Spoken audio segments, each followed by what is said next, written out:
pour commencer, je suis très heureux d'être ici, comme je vous ai déjà dit. Je me redis, je me répète. Vous savez, le stress prend... Jusqu'à maintenant, j'étais bien, tout le monde dit, tu stresses? Non, ça va. Là, ça y est.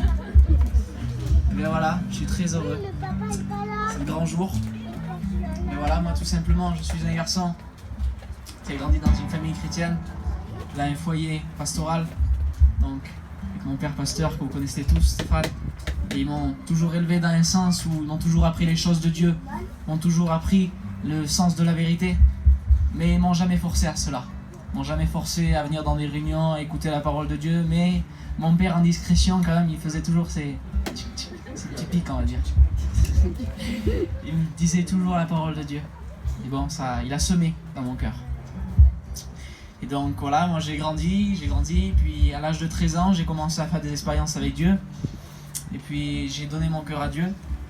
Et puis je croyais être devenu chrétien. Je croyais, pourquoi j'ai dit ce mot je croyais. Parce qu'en fait, tout simplement, j'étais devenu religieux. J'étais devenu quelqu'un de religieux qui était là, qui croyait qu'être chrétien, c'était rester assis sur une chaise, lire sa Bible, prier, et puis voilà, c'est tout, ça s'arrête là. Pour moi, c'était ça, chrétien. Donc, comme vous pouvez l'imaginer, première attaque, boum, j'ai chuté. ça y est, c'était fini. Donc, bon, j'ai continué ma vie, et puis j'ai commencé à goûter à ce monde. J'ai commencé à goûter à ce monde, et puis j'ai commencé petit à petit à me plaire. Et puis je commençais de plus en plus à sortir. À 17 ans, je commençais à avoir une compagnie qui n'était pas du tout chrétienne, donc je sortais de plus en plus. 18 ans, ça y est, la majorité, on commence à sortir en boîte de nuit, tranquille. Donc là, on commence à sortir. Puis je touchais de plus en plus à ces choses du monde et ça m'attirait de plus en plus. Et plus en plus, j'aimais ces choses. Avant, je n'étais pas quelqu'un qui aimait particulièrement ces choses-là, mais petit à petit, je trouvais ma place dans ce monde. Je me réjouissais, je trouvais en quelque sorte, entre guillemets, de la joie. Car ce monde a de la joie, a de bonnes choses à apporter. Dire que ce monde n'a pas de bonnes choses à apporter serait un mensonge. Ce monde a de bonnes choses à apporter, mais ce n'est que perte de temps, ce n'est que vanité. Ce n'est qu'une joie temporaire. Ce n'est que du bonheur temporaire. Vous allez être heureux sur le moment, vous allez être joyeux sur le moment où vous êtes là avec les copains, vous rigolez, vous êtes dans la joie. Mais quand vous êtes chez vous, là, les angoisses y viennent. Les angoisses qui viennent de ce monde, qui viennent pas de notre Dieu, mais qui viennent de ce monde. Les angoisses viennent, qui vous font culpabiliser, ils vous tourmentent, ils vous disent, t'imagines ce que tu as fait. Tu as fait ça à telle chose. Tu as fait telle mauvaise chose à telle personne. Tu critiques les gens dans leur dos. Tu n'es pas un homme, tu ne vaux rien. Toutes ces paroles qui viennent. Alors, je pense qu'on les connaît tous. Et donc, petit à petit, j'avançais de plus en plus dans ce monde. Et un jour, j'ai un ami à moi qui est chrétien, m'a proposé de venir avec lui. Dans un rassemblement de jeunes évangéliques. Et moi, voilà, dans la folie, vu que c'était un soir où j'avais sorti, le lendemain que j'étais dans la folie, un peu encore dans le délire, je lui ai dit oui, sur un coup de tête. Et bon, je pense que Dieu a fait sortir ce mot de ma bouche. J'ai dit oui. Et vu que j'avais donné ma parole, j'ai quand même été avec lui. Et donc ce jour arriva et je me suis dit, ce que je vais faire, c'est que la veille je vais sortir. Comme ça, je me réveillerai pas et j'irai pas. Parce que j'avais pas envie d'y aller. Mais vu que j'avais donné ma parole, et ben voilà.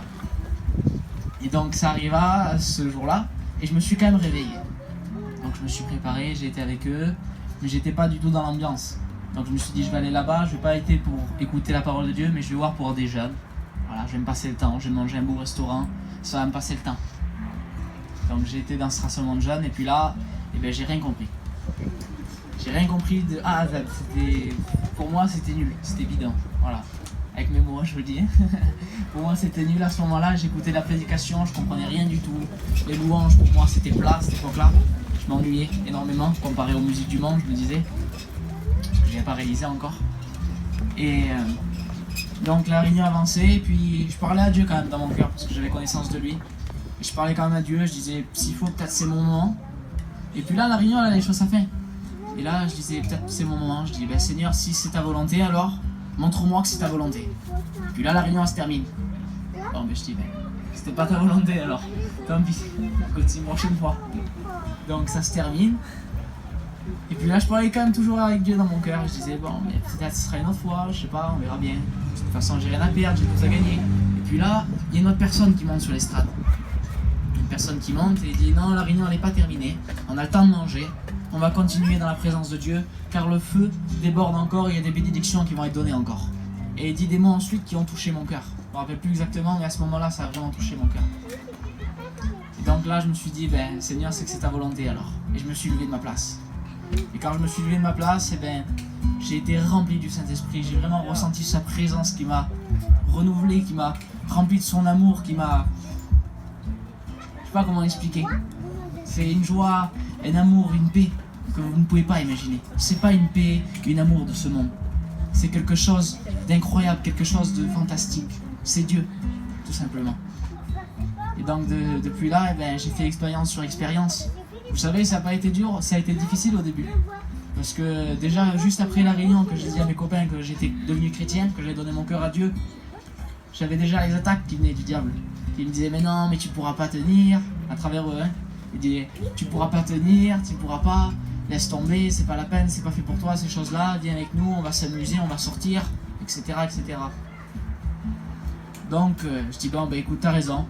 Quand j'arrive à Perpignan, c'était pas ici, c'était plus loin, quand j'arrive à Perpignan, on sort. Et en plus, à Perpignan, il y a un anniversaire. Donc chez nous, les anniversaires, c'est des grandes fêtes où ça s'amuse avec plein d'alcool et tout, c'est la fête. Voilà. Et donc j'ai dit, quand j'arrive à Perpignan, on y va. Et là, mon téléphone, sur la route, il tombe à plat. J'arrive à Perpignan, je charge mon téléphone, je l'appelle. Qu'est-ce que tu fais? Ah ben, je suis couché. Bon, tant mieux alors. Là, j'ai vu encore un peu la main de Dieu, on va dire, parce que... Voilà. Donc j'ai resté couché, et puis les temps passaient. Et puis j'ai fait expérience sur expérience, comme a dit mon père. Le samedi, je donnais mon cœur à Dieu. Le jeudi, j'ai été évangélisé. Donc, j'avançais de mieux en mieux avec Dieu. Puis je vivais expérience sur expérience. Et vraiment, je voyais que Dieu m'accompagnait dans mes pas, m'accompagnait dans les projets que j'en prenais. Merci. Voilà. Et donc, je voyais vraiment la main de Dieu sur ma vie. Mais les attaques étaient toujours là, c'était pas fini. Les attaques étaient toujours là, et puis un jour, je me suis dit, tu sais quoi, je vais sortir pour voir. Je suis sorti en boîte de nuit, et puis à ce moment-là, j'étais dans cette boîte de nuit. Et puis là, je regardais les gens autour de moi, je me disais, c'est nul en fait. C'est évident. C'est évident. C'est évident. Comparé aux réunions, comme j'ai l'habitude de les vivre, c'est inutile. Ce n'est que perte de temps. Vous êtes là, assis dans votre coin là, ou alors quand vous n'êtes pas assis, vous êtes au milieu de la piste de danse avec des gens qui sont sous autour de vous, donc ça donne pas envie. C'est nul. C'est nul. Comparé à des moments comme ça dans la présence de Dieu où je me réjouis. Comment je peux voir comment Dieu est grand, comment mon Dieu a changé ma vie. Moi j'étais pas du tout un garçon chrétien, vous avez des gens ici qui peuvent confirmer. Moi j'étais pas du tout quelqu'un qui aimait Dieu. Je veux pas dire que je détestais Dieu, mais je n'aimais pas Dieu plus que ça, moi j'aimais le monde. Et aujourd'hui, j'aime l'adorer, j'aime le louer, j'aime le proclamer son nom. Je vis des miracles de jour en jour. Il y a encore peu de temps avec Ézéchiel, on a vécu une belle expérience. On a été dans un anniversaire qu'on nous avait invité. On a été dans cet anniversaire. Là, on a prié pour un malade. Et le malade, sa main était cassée. Son pouce était cassé. Tout à ce niveau-là, c'était cassé. Il ne pouvait plus bouger la main. On a prié pour lui. Réparé totalement. Réparation totale par la puissance de Dieu. Alléluia. Nous avons un Dieu de miracle, un Dieu de puissance, un Dieu de victoire, qui peut changer toutes les vies, qui peut changer n'importe quelle vie. Vous savez, ce monde, comme j'ai dit, n'est que vanité, n'est que perte de temps. Dieu a tant de bonnes choses à apporter, tant de bénédictions à donner, tant d'amour à donner. Tu n'es pas mal vu aux yeux de Dieu. Dieu ne te juge pas. Tu n'es pas n'importe qui aux yeux de Dieu. Tu n'es pas un faible, tu n'es pas un lâche, tu n'es pas un moins que rien. Tu es un plus que vainqueur. C'est ce que Dieu dit de toi. Je vais terminer là. Je pense que c'est bon. Amen.